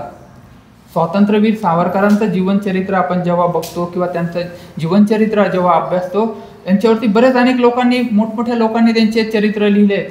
आता जे संपत नावाचे जे व्यक्ती आहेत, तुम्हाला सर्वांना माहिती असेल, 2 खंडामध्ये त्यांनी त्यांचं चरित्र लिहिलं आहे. पहिला 500 पानांचा आणि दुसरा 600 पानांचं सावरकरांवरती चरित्र आहे. त्यांच्या अगोदर विमा भट यांनी बरंचसं त्यांच्यावरती लेखन केले. त्याच्यानंतर अजून त्यांचे शील करंदीकर यांनी सावरकरांचं चरित्र लिहिले. अजून एक चरित्र आहे सावरकरांचं. ह्या गोष्टींमध्ये सर्व गोष्टी दिलेल्या आहेत. सावरकरांच्या चरित्राच्या संदर्भात सर्व गोष्टी दिल्या आहेत. मात्र आपण सावरकरांकडं वर्तमान काळामध्ये कसं बघायचं आहे? आपल्याला जर 2047 मध्ये संपूर्ण जगाला लीड करायचं असेल तर आपल्याला एकत्र राहावं लागणार आहे. आपल्याला भेदाभेद करून चालणार नाही. आपल्याला ज्या ज्या गोष्टी चांगल्या त्या स्वीकाराव्या लागणार आहेत. म्हणून सावरकरांनी बघा, काही लोक जे आहेत ते सावरकरांना अंशतः स्वीकारतात आणि बहुतांशतः ते नाकारतात. त्याचं कारण काय की सावरकर हे विज्ञाननिष्ठ होते. ते सर्व समाजामध्ये एकोपा मागणारे होते. त्यांची हिंदुत्वाची व्याख्या वेगळी होती. भारतामध्ये जन्म आलेला ज्यांचा जन्म झाला ते हिंदू अशा म्हणजे हिंदुस्थानात ज्यांचा जन्म झाला ते हिंदू अशा पद्धतीची त्यांची व्याख्या होती. मात्र काहींना ती मान्य नव्हती. विज्ञाननिष्ठ असे होते की त्यांना जोपर्यंत एखादी गोष्ट ती पुन्हा पुन्हा करून ती जोपर्यंत सिद्ध होत नाही तोपर्यंत ती त्या गोष्टीला मान्यता देत नव्हते. अशा प्रकारे सावरकर होते. सावरकरांनी सावरकरांना जेव्हा अंदमानातनं सोडून देण्यात आलं, रत्नागिरीला ठेवण्यात आलं, तेव्हा त्यांनी पतित पावन मंदिराची स्थापना केली आणि वंचित घटकातल्या कुटुंबाच्या हस्ते तिथे परमेश्वराची पूजा घडून आणली आणि सर्वसामान्य लोकांना सर्वांसाठी ओपन टू ऑल अशा मंदिराची स्थापना केली. आत्ताच्या काळामध्ये देखील बऱ्याच मोठ्या पद्धतीने आपण पेपरमध्ये वाचतो किंवा न्यूजमध्ये ऐकतो, जो जातीभेद सांगितला जातो किंवा केला जातो, त्या काळामध्ये आजपासून बऱ्याच वर्षापूर्वीच्या काळामध्ये सावरकरांनी घेतलेलं पाऊल हे खूप मोठ्या पद्धतीचं होतं. सावरकरांचं जेव्हा त्यांच्या लक्षात आलं की आपलं शरीर हे आपल्याला साथ देत नाहीत, तेव्हा त्यांनी सांगितलं की मी अन्नपाणी आता त्यागणार आहे. त्यांच्या अनुयायांनी वगैरे त्यांची जी कन्या होती प्रभा, त्यांना सांगितलं की तुम्ही सावरकरांना रिक्वेस्ट करा की आपलं देह त्यागू नका, जोपर्यंत आपल्याला जीवन आहे तोपर्यंत जगा. मात्र त्यांनी आपल्या अनुयायांना सांगितलं की जोपर्यंत माझे हातपाय चालत होते तोपर्यंत ओके, सर्व गोष्टी ठीक होत्या. मात्र याच्यानंतर जर आपण काही गोष्टी जर अट्टहास करत राहिलो आणि जे माझं काम होतं ते मी माझं काम पूर्ण केलेलं आहे, आपल्याला स्वातंत्र्य देखील मिळालेलं आहे आणि आता जे काम आहे ते इथून पुढे तुम्ही चालू शकतात. म्हणजे आपल्या मुलीचं जे कधीही कुठलीही गोष्ट त्यांनी कधीही ऐकलेली ते कधीही ते गोष्टीसाठी कधीही तिला नाही म्हटले नाही. मात्र यावेळी त्यांनी तिला रिक्वेस्ट केली की प्रभा तू ह्या गोष्टींना माझं ऐकलं पाहिजेच म्हणून. येते लक्षात. आणि आपण ज्या महापुरुषांचा जो आपण अभ्यास करतो, ज्या महापुरुषांना आपण अभ्यासतो, त्यांचा अभ्यास कशासाठी करायचा असतो तर आपल्याला जर एक राष्ट्र म्हणून राहायचं असेल, एक देश म्हणून राहायचं असेल, एक समाज म्हणून राहायचं असेल आणि एक समाज गट म्हणून राहायचं असेल तर आपल्याला सर्व जे महापुरुष आहेत ते त्यांच्यातला एक गुण जरी आपण घेतला तरी पण ती खूप मोठी गोष्ट असते. ह्या महापुरुषांनी त्यांच्या कार्याला त्यांच्या वाट्याला आलेलं जे कार्य आहे ते त्यांनी केलेलं आहे. आपण जर त्या काळामधले सर्वच महापुरुष बघितले तर ते बऱ्याच अंशी एकतर प्राध्यापक होते, एकतर लेखक होते, एकतर एखाद्या वृत्तपत्राचे संपादक होते किंवा बॅरिस्टर होते. अशा पद्धतीने म्हणजे ह्या लोकांना त्या काळामध्ये देखील आपण आजही जे आम्ही जे समोर बसलेलो आहोत ते आजही विदेशामध्ये शिक्षणाचा आपण आजही विचार करत नाही किंवा करू शकत नाही, किंवा केला तर जे विद्यार्थी बसले आहेत त्यांनी केला तर चांगलीच गोष्ट आहे. तुम्ही आर्ट्स कॉमर्स फॅकल्टीचे कुठल्याही फॅकल्टीचे असा तुम्हाला बऱ्याचशा स्कॉलरशिप आहे, शासनाच्या महाराष्ट्र शासनाच्या आहे, केंद्र सरकारच्या पण आहे. त्याच्यात फक्त आपल्याला भाषेचं थोडंसं बॅरियर येते, थोडंसं त्याच्यावरती थोडे दिवस काम केलं तर आपण तिकडे जाऊ शकतो. मात्र त्या काळामध्ये ब्रिटिश काळामध्ये विदेशामध्ये जाऊन तिथे आपलं प्रस्थ तयार करणं, आपली उपजीविका तिथे भागवणं आणि आपला राष्ट्रवाद तिथून भारतापर्यंत पोहोचणं ही सोपी गोष्ट नव्हती. जे तुरुंगाधिकारी बारी नावाची व्यक्ती होती, त्या बारी नावाच्या व्यक्तीने सावरकरांना तर वेगळं तर त्यांना केलेलंच होतं. मात्र त्यांच्या जी छाती होती त्यांच्या छातीवरती एक बिल्ला लावलेला होता D आकाराचा. D म्हणजे डेंजरस. त्या व्यक्तीशी कुणीही बोलायचं नाही, त्यांना आयसोलेशन करायचं. आपण जे लोक आहोत, आपण सर्वसामान्य जे लोक आहोत, आपण नाशिक जिल्ह्याच्या संदर्भामध्ये किंवा तुम्ही राहता तर येवल्याच्या संदर्भामध्ये, येवल्याच्या अजून 2 मोठे व्यक्ती महत्त्वाचं नाव घेण्याचं राहिलं ते म्हणजे तात्या टोपे. 1857च्या उठावामध्ये जो मेन रोल त्यांनी प्ले केला ते तात्या टोपे. आणि सावरकरांनंतर पुढच्या काळामध्ये जे पुढे येवल्याला पूर्ण लीड केलं ते म्हणजे आपटे गुरुजी. त्यांच्या मिसेस ज्या राधाबाई आपटे, त्यांची जी उमटलेली पावलं, ज्या राधाबाईंचं जे चरित्र आहे त्याच्यामध्ये येवल्याचं संपूर्ण परिसराचं त्यांनी वर्णन केलेलं आहे. त्यांचे विद्यार्थी कसे पुढे जाऊन त्या राष्ट्रीय शाळेतले जे विद्यार्थी आहेत ते कशा पद्धतीने अधिकारी झालेत आणि ते पुन्हा आपटे गुरुजींना अटक करण्यासाठी कसे आले आणि त्यांचं जेवण वगैरे सुरू असताना ते सांगितलं की सर तुम्ही अगोदर जेवण वगैरे करून घ्या आणि मग तुम्हाला आम्ही अटक करू. अशा पद्धतीचं म्हणजे विद्यार्थी मोठे झाल्यानंतर कर्तव्यदक्ष कसे होतात ह्या पद्धतीने ते येवल्याच्या संदर्भातले जे नावं मला सांगायचे होते. मात्र ज्या बारी साहेब जे होते त्यांनी ते डी फॉर डेंजरस हा बिल्ला त्यांच्यावरती लावलेला होता.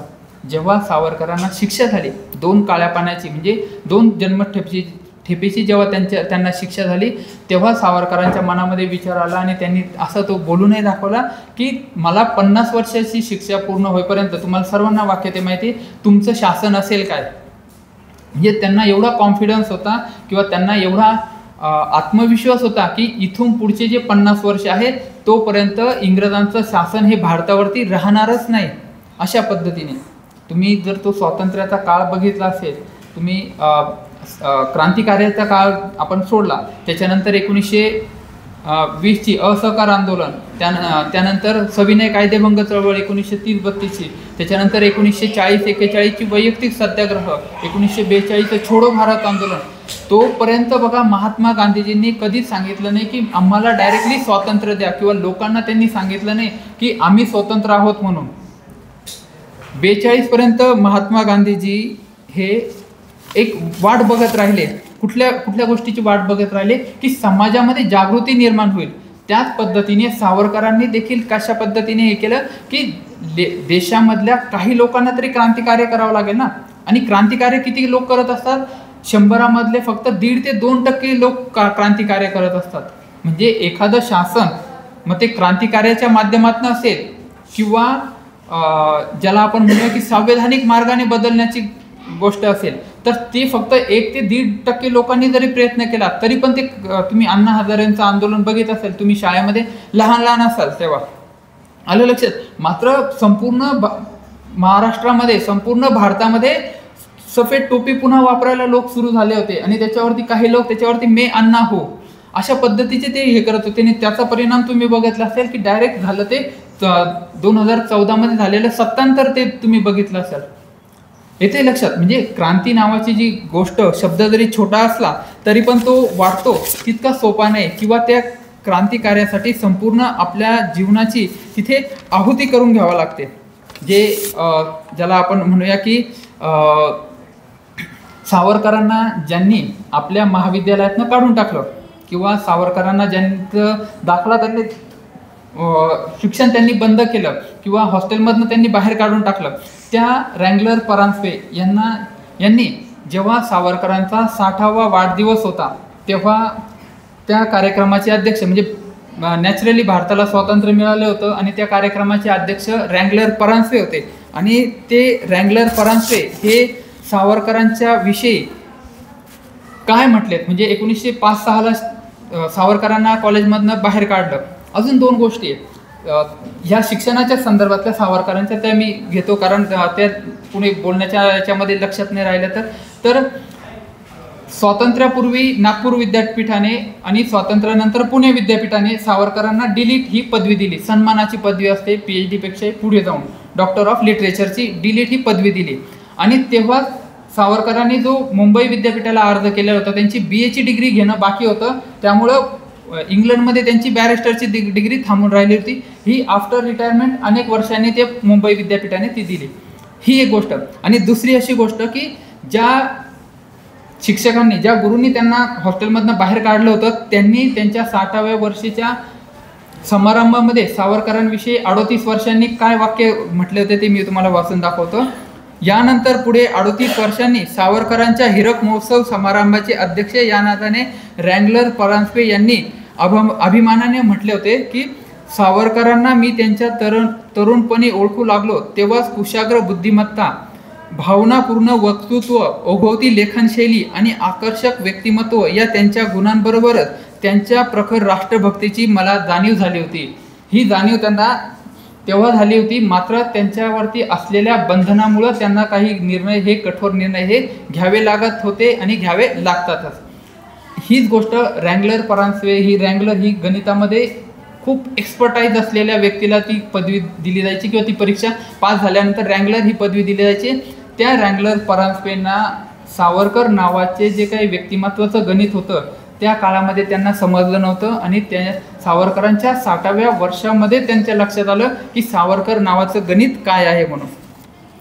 सावरकरांचं जे मोठे लोक होते, मी तुम्हाला महात्मा गांधीजींचे संबंध त्यांचे सांगितले, मी तुम्हाला सावरकरांच्या संदर्भामध्ये लोकमान्य टिळकांचे आणि त्यांचे तर खूपच जवळचे संबंध होते. नेताजी सुभाषचंद्र बोस आणि सावरकर हे देखील भेटलेले होते आणि नेताजी सुभाषचंद्र बोस हे त्या काळामध्ये वयाच्या 18व्या 19व्या वर्षी ICS जी परीक्षा होती, जी आज IS म्हणून खूप मोठी परीक्षा म्हटली जाते, त्या काळामध्ये ICSची परीक्षा ते पास झालेले होते आणि ही परीक्षा पास झाल्यानंतर त्यांनी आपली नोकरी जॉईन न करता त्यांनी देशकार्य करण्याचं ठरवलं होतं आणि ते साधारणतः सावरकरांना भेटण्याच्या अगोदर 11 वेळा तुरुंगात गेलेले होते.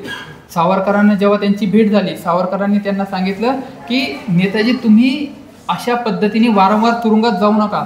तुमची बुद्धिमत्ता, तुमची राष्ट्रभक्ती हे इथे जाऊन, जेलमध्ये जाऊन, तुरुंगात जाऊन ही कमी होण्यापेक्षा ती कशी वाढवली पाहिजे, लोकांपर्यंत कशी पोहोचवली पाहिजे, देशकार्य कसं वाढवलं पाहिजे याच्यावरती फोकस करा. आणि नेताजी सुभाषचंद्र बोस आणि सावरकर यांच्यामधला समान दुवा होता, ते म्हणजे छत्रपती शिवाजी महाराज.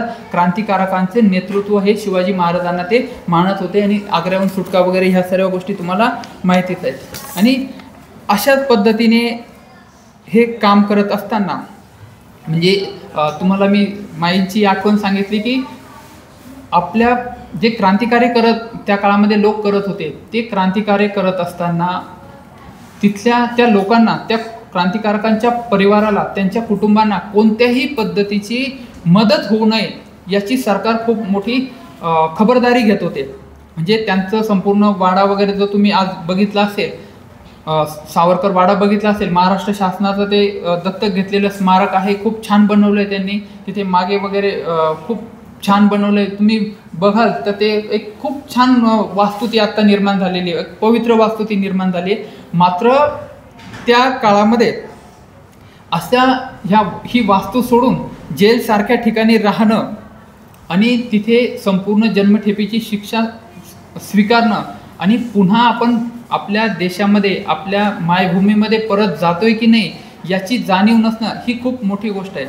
सावरकरांनी क्रांतिकार्य आपल्या जेलमध्ये, कारागृहाच्या दरम्यानही चालू ठेवलं आणि जे कैदी त्यांच्याशी भेटलेले होते त्या काळामध्ये, ज्यांच्याशी भेट होती, त्यांच्याकडनं त्यांच्या ज्या राष्ट्रभक्तीच्या ज्या कविता असेल, ते वाङ्मय आहे, ते भारतामध्ये पाठवण्याचं काम त्यांनी अशा पद्धतीने केलेलं आपल्याला दिसून येतं. म्हणजे कोडवर्डमध्ये कशा पद्धतीने बोलायचं, ज्या बेड्या असतील त्याच्या वेगवेगळ्या पद्धतीने आवाज करायचे आणि ते आवाज आपल्या लोकांपर्यंत पोहोचवायचे, अशा पद्धतीने ते काम करत होते. आपण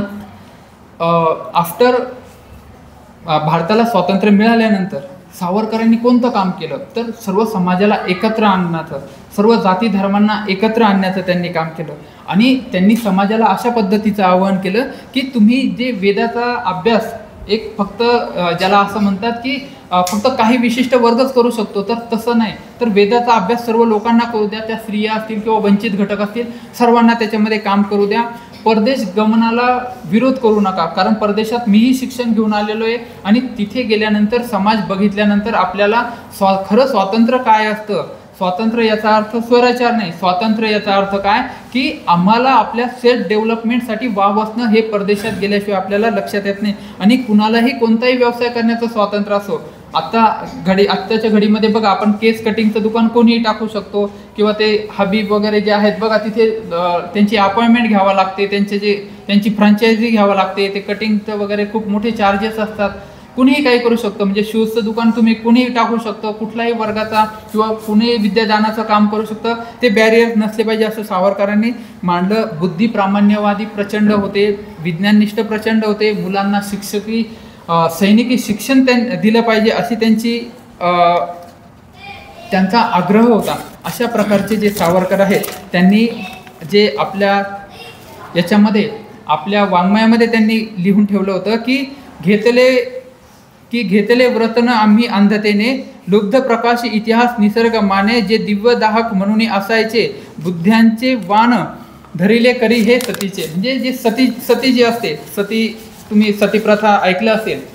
सती माता म्हणजे आपण पार्वती माता वगैरे म्हणतो की तिचा सती जाणं, एखाद्या परिवारासाठी सती जाणं ही गोष्ट त्या काळामध्ये मध्ययुगीन काळामध्ये साधारणतः 1827ला विल्यम बेंटिंगच्या आधाराने राजाराम मोहन राय यांनी ती सतीची चाल बंद केली. मात्र सतीची चाल आपल्याला माहिती प्राचीन मध्ययुगीन काळामध्ये त्याला आर्थिक घटकांपण जबाबदार होते. पण ती सती जाणं म्हणजे काय की जी स्त्री एखाद्या नवीन नवरीसारखी दागदागिने घालते, मळवट भरते, त्याच्यानंतर वेगवेगळ्या चांगल्या पद्धतीने साडी घालते आणि ती स्त्री सती जाणार आहोत, आपण बनणार आहोत माहिती आहे आणि तरी ती आनंदात पुढे जाते. हे वाण आहे स्वातंत्र्यवीरांचं, हे वाण आहे स्वातंत्र्य सैनिकांचं. म्हणजे स्वातंत्र्य मिळालं, हे स्वातंत्र्यचं नक्की जे हकदार ज्याला म्हणतात किंवा सर्वात मोठं क्रेडिट कोणाचं, तर ते जे विचारवंत आहेत किंवा त्या काळामध्ये स्वातंत्र्याच्या विषयी जे काम करत होते ते लोक असं सांगतात की आपल्या देशाला स्वातंत्र्य मिळावं असा आपलं काम करून, मग तो शेतकरी असेल, महिला असेल, कामगार असेल, वंचित घटक असेल, आदिवासी बांधव असेल, सर्व लोक यातला फक्त आपल्या देशाला स्वातंत्र्य मिळावं असा विचार जरी कोणी करत असेल तर त्या माणसाला आपण देशभक्त म्हणूया आणि त्याने स्वातंत्र्यासाठी काम केलंय असं म्हणूया.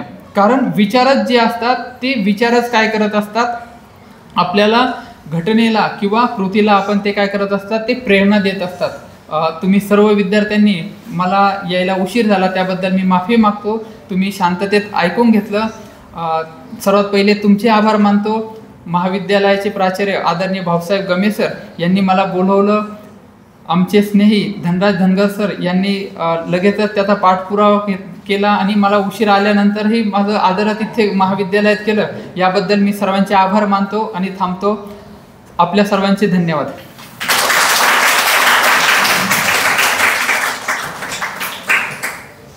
धन्यवाद सर.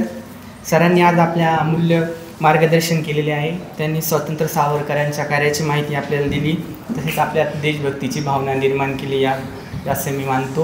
याच्या व्यतिरिक्त सरांनी एक खूप महत्त्वाची गोष्ट मानली की कोणते पण जे महापुरुष होते ते त्यांचे फक्त वैचारिक मतभेद होते, त्यांचे काही वैयक्तिक काही नव्हतं, परंतु आपण आपल्या नुसार की काहीतरी वैचारिक मतभेद दाखवून काही महापुरुषांवर विरोध करत असतो, तर त्याची आपली कॅपॅसिटी नाही हे आपल्याला आपण समजून घेतलं पाहिजे. यानंतर मी आपल्या कार्यक्रमाचे अध्यक्ष प्राचार्य डॉक्टर गमे सरांना सांगेल की त्यांनी आपल्या अध्यक्षीय मनोगत व्यक्त करावे अशी त्यांना विनंती करतो. आज आपल्या महाविद्यालयामध्ये सावित्रीबाई फुले पुणे विद्यापीठाच्या अंतर्गत यशवंतराव चव्हाण व्याख्यानमालेचं आपण दुसरं पुष्प गुंफतो आहोत.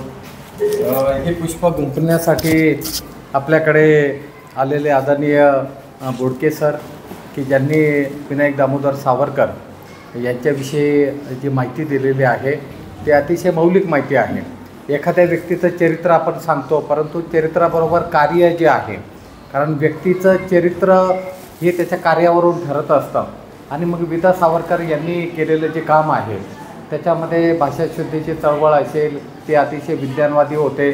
एवढंच नाही तर मराठी साहित्य कला याविषयी त्यांना अतिशय आकर्षण होतं, तेवढी माहिती त्यांनी लिहिलेली आहे. आणि त्यांचे सगळे ग्रंथ आहे, म्हणजे आपल्याकडे जे समाजामध्ये बरेचसे गैरसमज असायचे ते सुद्धा त्यांनी बाजूला केले. तुम्ही जर त्यांचे विज्ञाननिष्ठ काही लेख जर वाचले तर आजही हे झाड लावावं, ते झाड लावू नये, असे सगळ्या गोष्टींचा आपण विचार करतो. परंतु सावरकरांनी या सगळ्या गोष्टी आपल्या ग्रंथांमधून मांडलेल्या आहेत की प्रत्येक झाड हे महत्त्वाचं असतं आणि मग इथं मुंजाबा असतो, इथं आमका असतं, असं काही आपण गृहीत धरू नये. त्यासाठी विवेकवादी आणि विचारांनी आपण वृक्षसंगोपन केलं पाहिजे, असे सगळे विचार त्यांच्या ग्रंथांमधून पाहायला मिळतात. सरांना मी सांगू इच्छितो की सर एक 5-6 वर्षापूर्वी सावरकर स्मारक जी समिती आहे मुंबईची, तिच्या वतीने आमच्याकडे येवल्यामध्ये अतिशय चांगलं नाट्यगृह आहे, महात्मा फुले नाट्यगृह. या नाट्यगृहामध्ये सगळ्या विद्यार्थ्यांना आम्ही घेऊन गेलो होतो आणि सावरकरांच्या जीवनचरित्रावरती आधारित जे नाटक होतं ते सगळं नाटक या विद्यार्थ्यांना आम्ही दाखवलं होतं.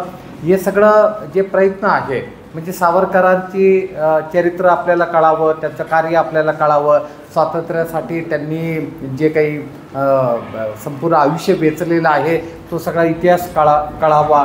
भगूरसारख्या आपल्या नाशिक जिल्ह्यामध्ये त्यांचा झालेला जन्म असेल, त्यांची कौटुंबिक परिस्थिती असेल, कुटुंबामध्ये असलेला जो आदर्श आहे, त्याचबरोबर त्यांच्या बंधूंनी म्हणजे बाबारावांचं कार्यसुद्धा तेवढंच मोठं आहे.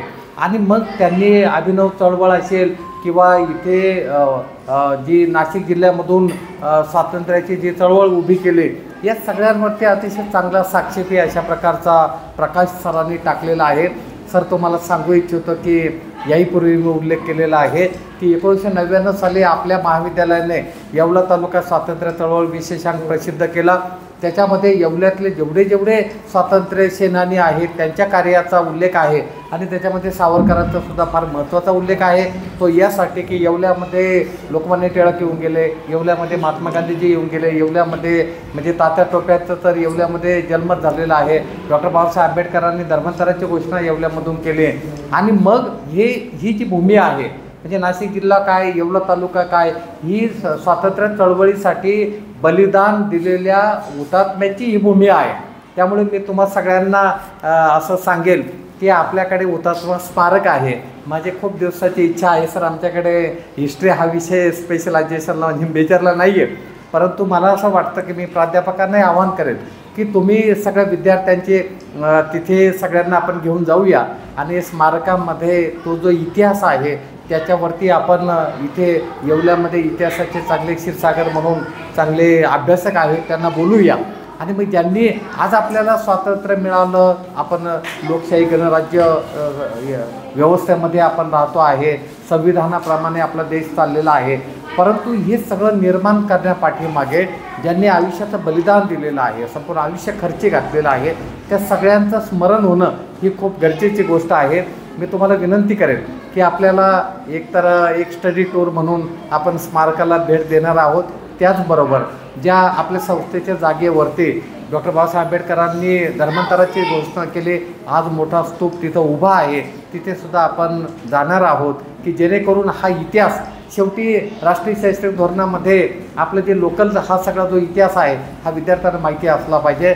या अनुषंगाने आजचं जे व्याख्यान आहे ते मला खूप भावलेलं आहे, आवडलेलं आहे की आपला खरा जो इतिहास आहे हा विद्यार्थ्यांपर्यंत पोहोचला पाहिजे. म्हणजे सावरकरांना सुद्धा एका विशिष्ट वर्गामध्ये लोकांनी जाऊन बसवलेलं आहे. हे मला अजिबात पटत नाही की ज्या व्यक्तीने समाजासाठी या राष्ट्रासाठी आपल्या आयुष्याचं बलिदान दिलेलं आहे, आयुष्य खर्ची घातलेलं आहे, त्यांच्या कार्याचं या निमित्ताने बैशाल मंडळाच्या वतीने या आपल्या यशवंतराव चव्हाण व्याख्यानमालेमध्ये अतिशय उद्बोधक व्याख्यान संपन्न झालं. मी सरांना महाविद्यालयाच्या वतीने खूप त्यांच्याविषयी कृतज्ञता व्यक्त करतो आणि थांबतो. धन्यवाद.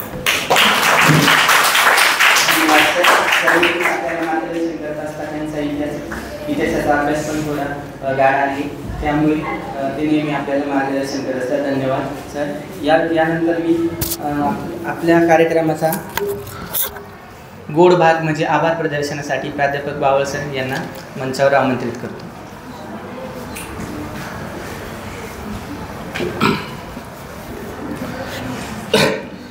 महात्मा गांधी विद्या मंदिर नाशिक संचलित कला व वाणिज्य महाविद्यालय येवला सावित्रीबाई फुले विद्यापीठाचा बहिशाल विभाग या बहिशाल विभागाच्या वतीनं आयोजित यशवंतराव चव्हाण व्याख्यानमालेचं दुसरं पुष्प ज्यांनी गुंफलं ते इतिहासाचे अभ्यासक, लेखक, व्याख्याते डॉक्टर संतोष बोडखे सर या ठिकाणी आले. महाविद्यालयातील आमच्या सगळ्या विद्यार्थ्यांना स्वातंत्र्यवीर सावरकर या विषयावरती त्यांनी यथोचित मार्गदर्शन केलं. वेळात वेळ काढून सर या ठिकाणी आले, त्याबद्दल महाविद्यालयाच्या वतीनं संयोजन समितीच्या वतीनं मी त्यांच्या प्रति कृतज्ञता व्यक्त करतो, त्यांचे धन्यवाद व्यक्त करतो. ज्यांच्या अध्यक्षतेखाली हा कार्यक्रम या ठिकाणी संपन्न झाला ते आपल्या महाविद्यालयाचे सन्माननीय प्राचार्य, आपल्या सर्वांचे मार्गदर्शक आदरणीय डॉक्टर भाऊसाहेब गमे सर यांनी अध्यक्षस्थान भूषविलं आणि या ठिकाणी उपस्थित राहून मार्गदर्शन केलं, त्याबद्दल त्यांच्याही प्रति मी कृतज्ञता व्यक्त करतो, धन्यवाद व्यक्त करतो. हा कार्यक्रम खऱ्या अर्थाने ज्यांनी घडवून आणला ते बहिशाल विभागाचे कार्यवाह आदरणीय डॉक्टर धनराज धनगर सर यांच्याप्रती धन्यवाद व्यक्त करतो, कृतज्ञता व्यक्त करतो। महाविद्यालयाचे सन्माननीय पर्यवेक्षक आदरणीय प्राध्यापक चौधरी सर हेही या ठिकाणी उपस्थित आहेत। महाविद्यालयाचे सन्माननीय उपप्राचार्य आदरणीय ठाकरे सर हेही मंचावर उपस्थित होते। महाविद्यालयाच्या विविध विभागात कार्यरत असणारे विभाग प्रमुख, प्राध्यापक, सगळे सहकारी आणि या कार्यक्रमासाठी उपस्थित असणारे सर्व विद्यार्थी विद्यार्थिनी आपल्या सर्वांच्या प्रती धन्यवाद व्यक्त करतो आणि अध्यक्षांच्या परवानगीनं हा कार्यक्रम या ठिकाणी संपन्न झाला असं जाहीर करतो।